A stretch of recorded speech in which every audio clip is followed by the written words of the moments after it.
The business world is a fast-paced and ever-changing environment. In order to stay ahead of the competition, it is important to have a system in place that can help you manage your tasks and projects effectively.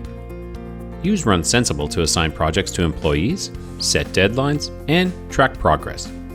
Keeping your projects organized will be a breeze with Runsensible. By the end of this video, you'll have all the knowledge you need to start using Runsensible to create projects.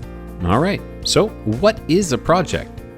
In today's business world, the term project is used very frequently. It's become a buzzword in the business lexicon, and it's often used as a synonym for task or goal. Projects are temporary because they have a finite timeline.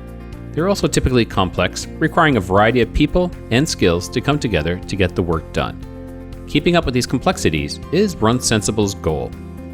Now that you have a better understanding of what a project is, let's get started with your first project in Runsensible. You've got that project all mapped out in your head. You know exactly what needs to be done and when. But how do you turn that into reality? How do you take all those ideas and turn them into an actionable plan? The answer lies in creating stages for your project. By breaking down your project into smaller steps, you can create a clear path to follow from start to finish. Not only will this help you stay organized, but it'll also keep you focused on the task at hand. Okay, let's go click on Projects on the menu on the left. Now that we're on the Projects page, let's click on the plus icon to add our first project. The next step is to write the project's name in the Project Name field. Let's call this project Marketing Campaign. Remember the smaller steps of a project we had just talked about? The next section is where we can add all these stages to our project.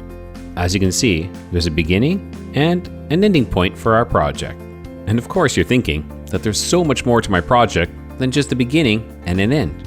And of course there is. So simply click on the button, Add New Stage, and you can add as many stages as you wish. To name the stages, click on any one of the titles and start typing the name you want. For this one, we're going to call it Creating Videos. Now that we've created a few stages, perhaps we want to change the particular order, which is just as simple as clicking on and holding the icon on the left, and then dragging them into the order that we want.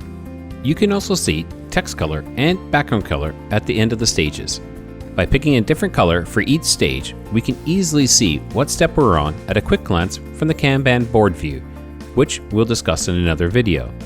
The last step is to save our project, and we're done. Alright, now that we've saved our first project, how about assigning tasks within the project to our team members?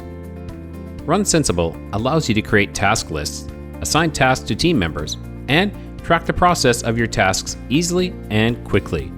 Once you learn how to use Runsensible for keeping up with your tasks, you'll never go back to using anything else. Trust me, it's that good. So, without further ado, well, let's get started.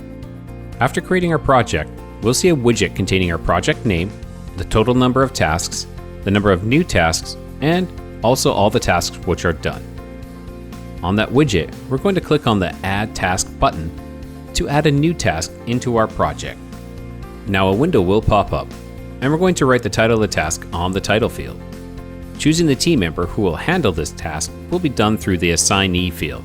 You can specify a due date and an email reminder time so you can be sure your team member does not miss the deadline. By filling out these fields and hitting the Save button, we can be sure that those tasks are assigned. And that's it. Finally, I'm going to give you some tips for staying organized with Runsensible. While creating tasks, there are some fields that are there to help you, such as tags, priorities, etc. Here's how you can use them to your benefit. The first one, you can easily prioritize your task using the Task Priority field. Secondly, if your tasks are related, you can use the Parent field to specify the related task. Thirdly, now you can also specify the type of task you're creating by choosing one of the options in the Activity Type field. And finally, you can use the Tag field to put your tasks under customized segments. You can even pick a color for each tag.